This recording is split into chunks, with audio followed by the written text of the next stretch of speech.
All right, it's our pleasure right now to be joined with Jack Marucci and Mario Macaluso from the LSU football program.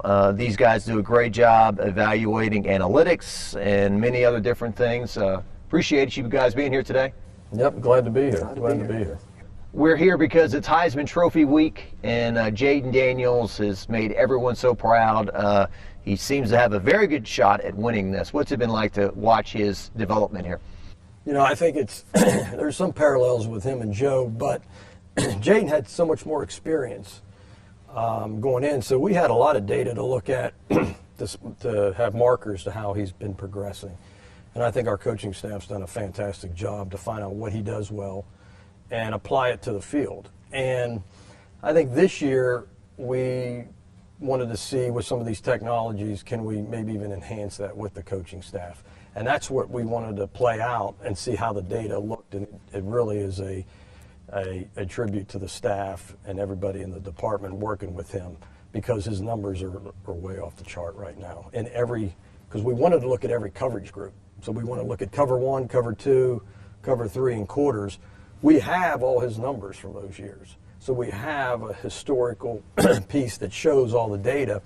So when we looked at the numbers here last week, we could not believe the jump in every cover. He has no weakness if you look at all the coverage, because someone's going to have a weakness, and that's how we look at teams when we play them. Are they weak in a certain coverage? So he showed, I'd say, probably almost a 50% jump in some of these numbers, which, you know, is pretty incredible. Mario, the deep pass with Jayden, I think, is a thing just simplistically that really jumps out. Yes. A year ago, people, can he throw the deep ball? Why doesn't he throw the deep ball? And this year we saw that not only he can throw it, but he's pretty darn accurate. Oh yeah. It's something him and Coach Sloan have worked a lot on. Sometimes, you know, he was doing things, maybe overthinking it a little bit. Coach Sloan worked on him a little bit of, hey, maybe just do this, minor tweaks. He always said it was something he was always actually he felt he was pretty good at, being able to throw it deep. But, he knew coming into the year he had some things he needed to work on. And, the buy-in he's had, not only being a fifth-year guy, just to, after 4 years, how much better do you think you can be? And I think the way he bought into this season and the way he bought into, coming in early, film study, doing, the extra work with us, extra work with Coach Sloan, just a testament to Jayden himself to really. I think the other thing on the deep ball, he learned to throw to a spot.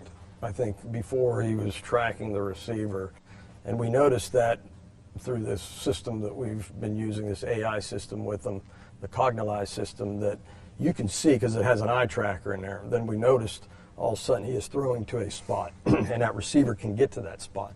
I think that develops also through the off season, where he worked with these guys a lot in the facility, and that extra work, because there is a chemistry piece, but he learned to throw to a certain spot, which I think really changed the whole outcome of the long ball. Interesting thing to me looking at his stats is he stayed in the pocket more this year, yet his rushing numbers are better than they were last year. I think there was a couple things, because one thing that was really interesting, because when me and Mario would go through the call sheet, so we would do it 3 times a week with him, and we would ask him about scrambling. I think it enhanced him, because he would tell us, well, if they're going to drop 8 and I'm in the pocket, I know that there's going to be a running lane.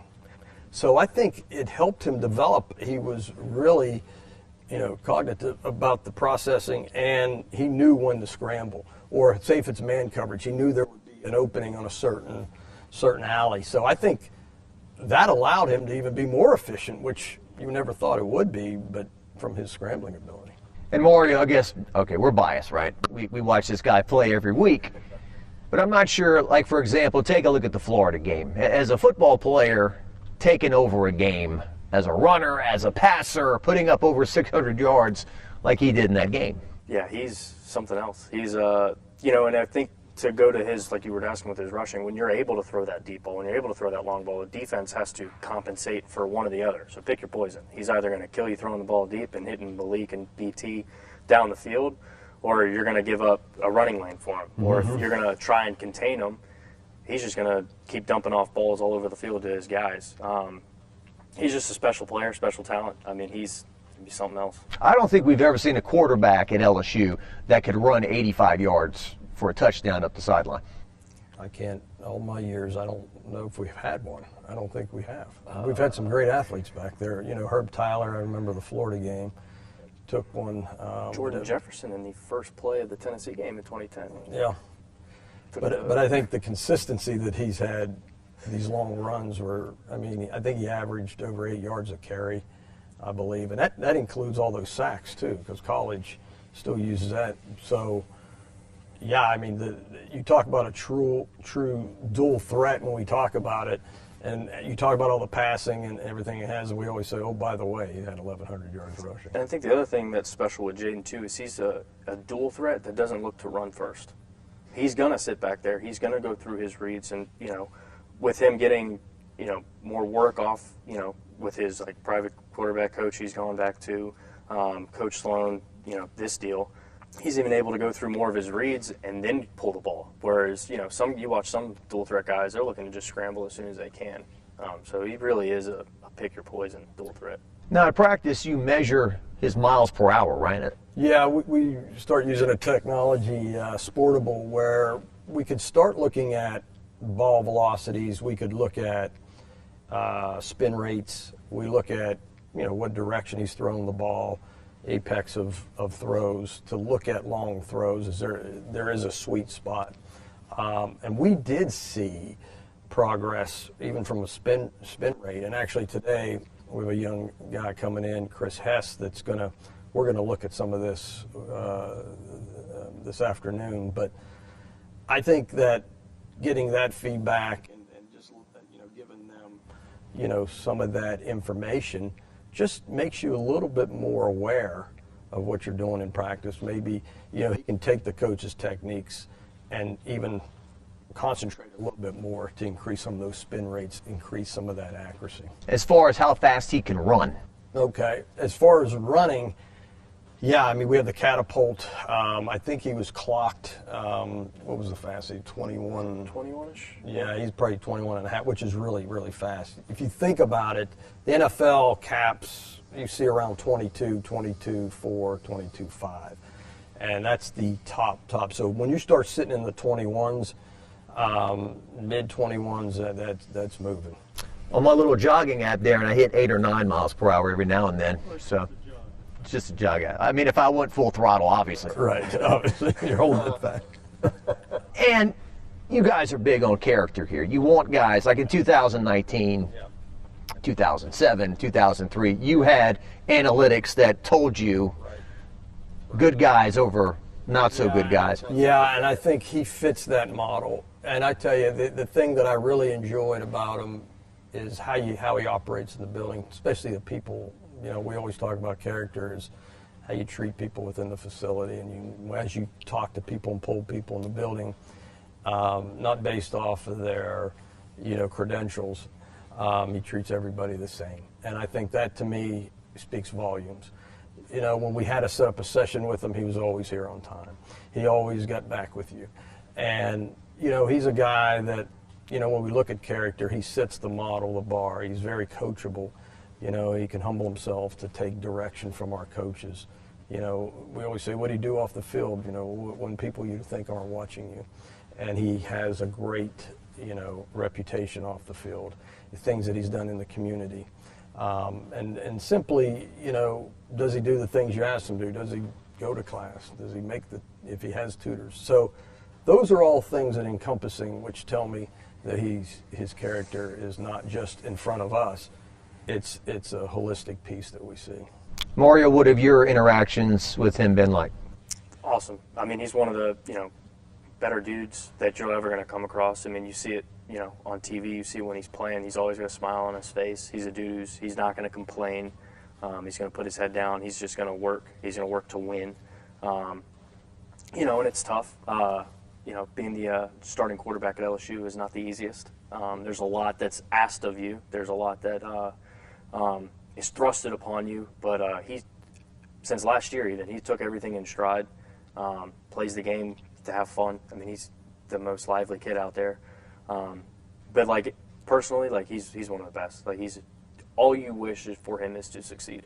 Yeah, we were talking about it, and I said, we're fortunate to be just a small piece of this. And I told Mario, I've been around a long time, and you don't take these things for granted when you come across these individuals. And I really have enjoyed the experience. It's probably one of the most satisfying years also. And he's given us that opportunity to see his growth, and he's given us the opportunity to help him in any way possible. So it's been a fun ride. And Mario mentioned it, quarterback at LSU is not an easy gig, especially somebody who's young, right? And today I want to change the name from social media to combative media, because I don't feel like anyone's really being social on there. That's very good. Yeah. I mean, they're just going on there to argue and to tear people down, it feels like. And so what kind of challenge is that now for a quarterback or for anybody who plays here in a high-profile spot to probably not smell the perfume either? Yeah, I think it's a double-edged blade on that one, because when you do well, it feels good, right? You live in that moment, and you keep thriving on it, and you want to see likes, you want to see people, but when you do bad, it's miserable. So you have that high and low, and you wonder why you even get on there. So why are we even entertaining this, social media? But that's where we're at now. And I think it even affects players when they're done playing, because you're used to that attention, even good or bad.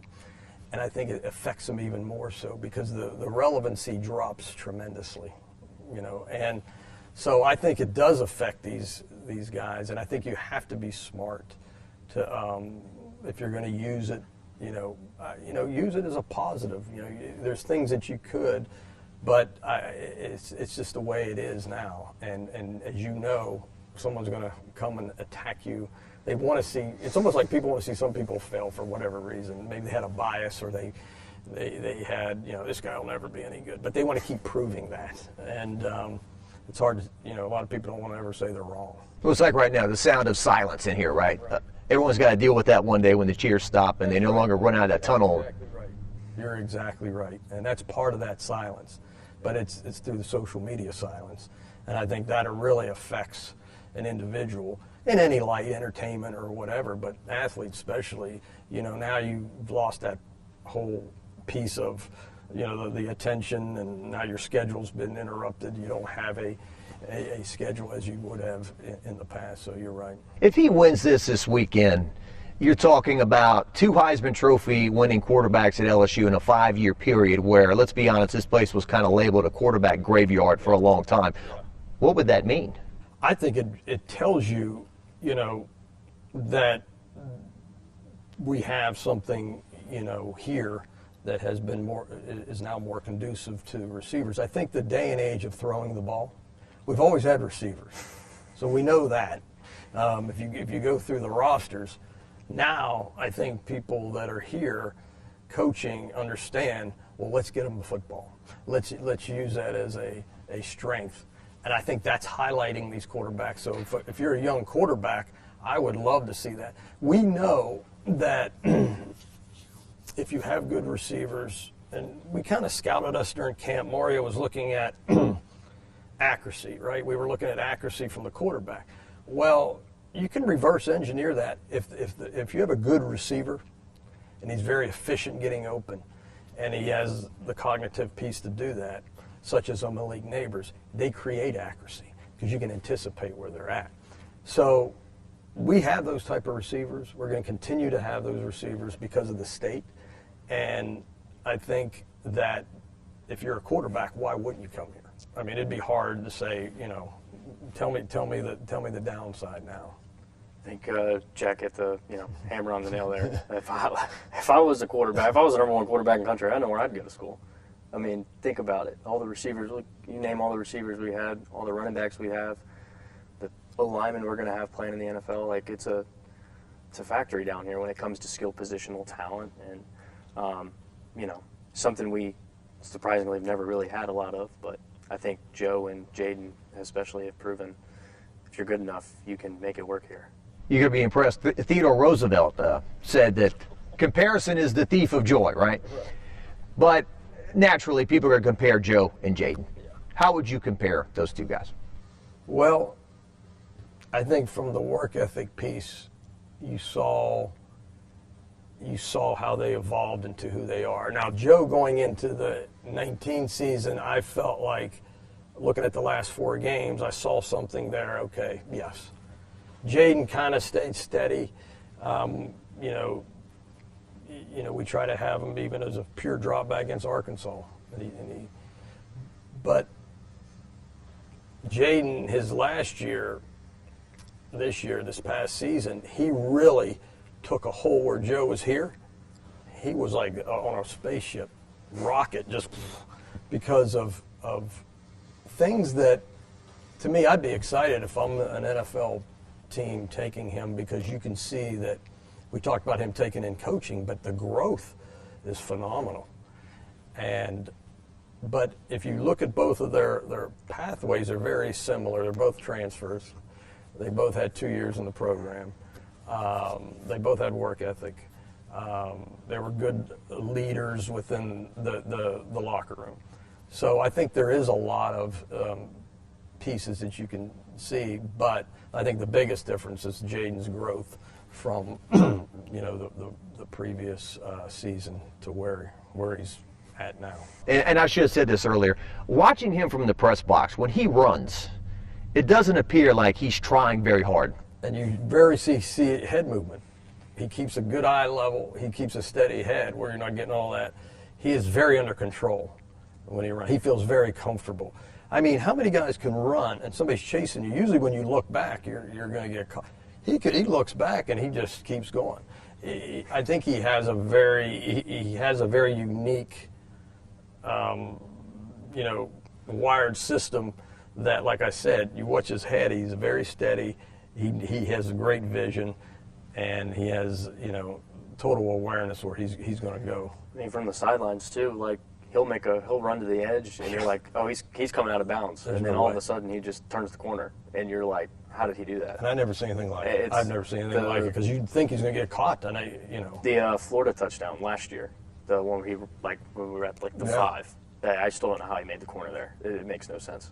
But on the field, watching him, it's crazy. And some quarterbacks, when they scramble, they're going to the sideline, they're going out of bounds. He charges straight at linebackers and then makes those moves. And to being so tall, you would never think that he would have that he's almost like a Gumby or something, that he can shift, As someone quoted, he's like poetry in motion, the way he can move and see and have such a great kinesthetic awareness of where he's at. Which just kind of has me curious, how does he compare to wide receivers and running backs that have played here in terms of running the ball? He's a quarterback, so we think of running quarterbacks or whatever, but as a skill player. Yeah, I mean, I think you could go back to who was very nimble. Of course, Jamar Chase, Reed back in the day, when he set all those passing records. I thought he was very elusive as far as could put his foot in the ground and make people move. So he's a combination of probably receivers and some running backs that have that elusiveness that can, shift through different. It's almost like an amoeba sometimes that he comes out. Sometimes you think he splits in two, but I think he's definitely would be up there with some of our greats that we mentioned. Let's talk about Malik Nabers now, who, as we're sitting here, got a good shot at winning the Blitnikoff, as Josh Reed did in 2001, as Jamar Chase did in 2019. He was a 1,000-yard receiver last year, but this year, the catch and run in particular seems to have really hit a new level. Yeah, I think he's another guy. When they came in as freshmen, our receivers coach, we got together and we wanted to test these guys in route running instead of just a straight line. We always talk about footballs played in a multiplanar facet. So what was he going to look like in these routes, compared? So we had all the receivers and we ran probably about 6 routes. And arguably, I think he probably had the best efficient times in almost 80% of those. So now you saw someone that knows how to decel and excel in a route. Then we do a lot of cognitive testing, and he's very high cognitively from a processing piece. And we sat with him a couple of weeks ago. About 45 minutes we talked. Yeah, we talked to him about 45 minutes, just about what do you see out there, route running, the offense, because he knows every position.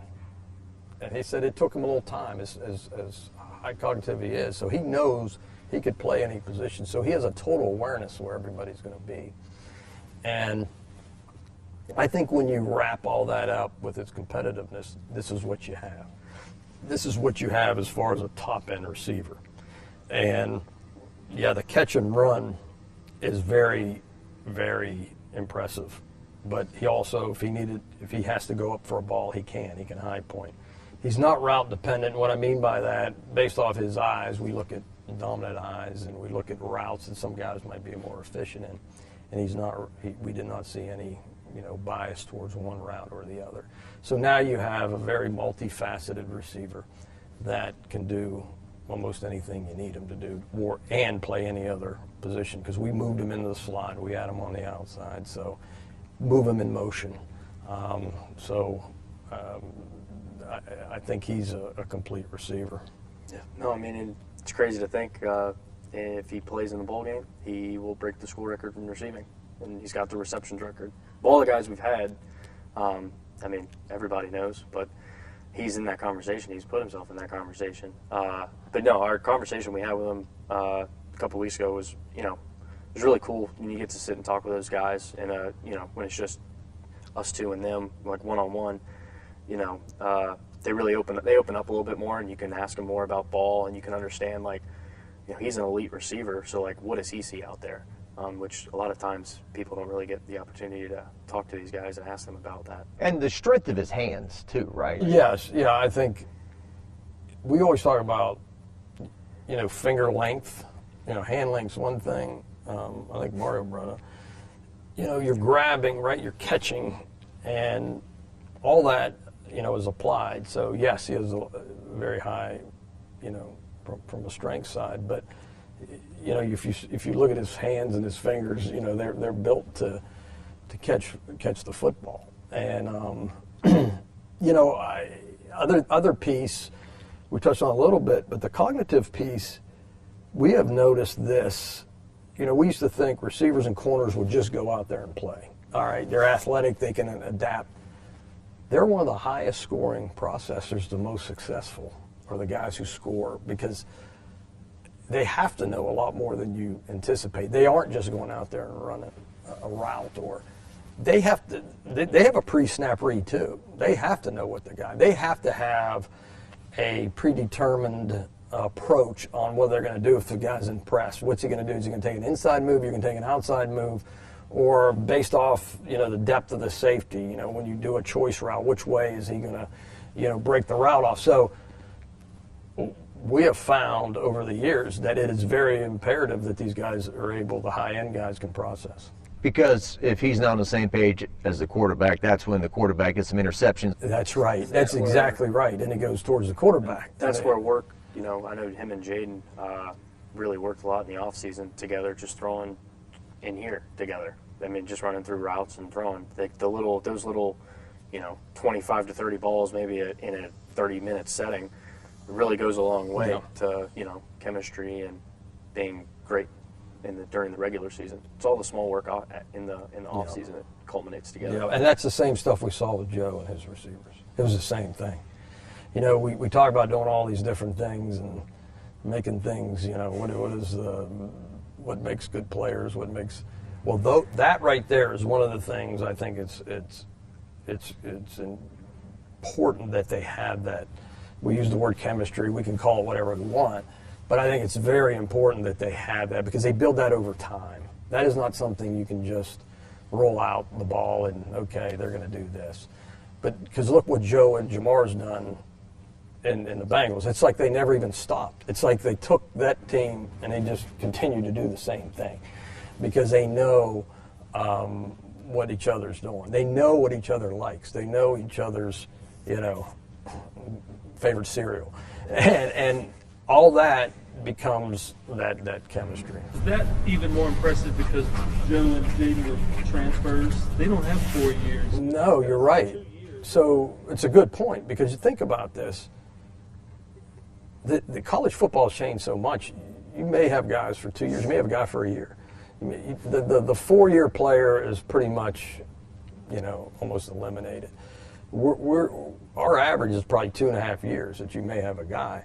So you have to create these things within a shorter time span. We have to have devices to identify things that these guys do well because we don't have that longevity of time to evaluate them over time. So now everything is condensed, everything. So we have to find, tools and mechanisms to allow us to identify these Transfer skill portal gives and the transfer portal takes. Yeah. I mean, there's you're able to get two of the best quarterbacks that have ever played here out of it, but with what Jack's saying, the time element will take kids from you. Like if they're not playing after a year, they're going to be going and trying looking to go somewhere else. So because even a quarterback, it's a different personnel that they're used to. It's a different, it's a different whole system. The terminology is completely different. I mean, it's not even in the same ballpark. The coaching styles. I mean, that is a hard thing to just come in and adapt. Now, humans are very adaptable, but everybody's not playing football with terminology that's about 8 words long and knowing, what to do on each play and call audibles. And so, yeah, I think it's a great point. I mean, you are really condensing things down quickly. You throw Brian Thomas Jr. now into the mix, who was solid his first 2 years, and this year he's had a huge year. And then, naturally the comparison thing again, okay? Jamar and Justin, Malik and Brian. I mean, we've run a model on the data on receivers production. We have a whole data set, and they are right with those guys. So you can't argue that. I think Jayden also enhanced both receivers. I really do. I think, again, doing all that, but he's allowed them, even with his accuracy, he's created, I think, we talk about, yards after catch. That is a real stat where the ball has to be placed where it doesn't slow the momentum of that player. And I remember Mario talking about Brian Thomas as a freshman when he was in personnel, and he saw Brian Thomas's run after a catch. He was actually, pretty good on those underneath routes. And that's all they did when he was at Walker. And he was housing screens as a left. Yeah, right. So, I mean, he could do it. So the yards after catch is a very interesting dynamic because, the receiver has to have the capability to do it. But the quarterback, it's ball placement, which creates that also. So I think the Brian Thomas really benefited a lot from the growth of Jayden Daniels. And back to Jayden, he's got 4 interceptions this year, and I can remember them, right? So Malik fell down. Dwight McLaughlin got him, Arkansas. There was one against Auburn that I think got deflected up into the air, and then the Alabama defensive lineman batted it. So of those 4, there's maybe one that I can say is, quote, his fault. He's got 7 picks, and I think it's over 700 attempts in 2 years here. That is a very low. We were just looking at those stats on some of these guys, interception percentage. His is rock bottom, maybe one of the lowest ever. Because how many touchdown passes he threw? He's got 40 this year, or 38. So 38 to 40. He's got 50 touchdowns. 40 through the air. So really, you said really one of those was a true interception. That's pretty good. That's pretty good numbers. Especially for a guy that's throwing the ball down the field. Oh, right. It's not he's like not he's throwing. Right. He's not Bo Nixon the ball down the field. No, we're pushing the ball down the field. Yeah, there's some analytics about the other guys and what they're throwing, right? Screen passes are harder to intercept, right, than balls that are thrown down the field. Obviously, you can't mention names, but tell me how you guys deal with the transfer portal. What's your role in the transfer portal? We're here just to assist.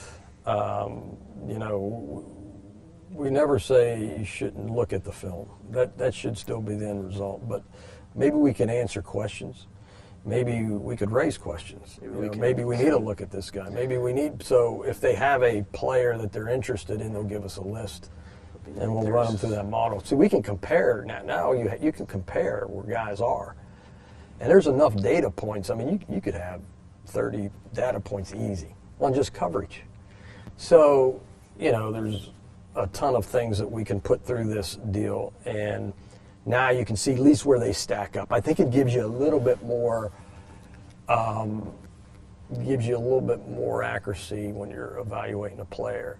Also, we have software that looks at anybody in the country's speeds, and so we have, you can pull up their top 3 speeds. You can see, their high speed, top speeds. What's that average? So all that is built within that system to look at, even from a performance piece of XLs and DCLs. There's going to be 1,200 names entered into the portal. I think we look at it as you just try to condense it down as much as possible for our, personnel guys. If they're going to get a list of 100, you don't want them watching 100 guys. They're going to be wasting time. You want to give them a list of maybe 30 guys. Hey, these guys are the ones that are popping here.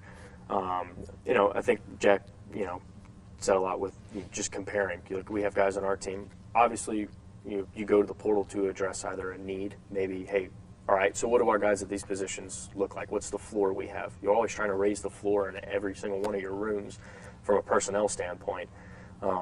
It just helps provide, better, just more information.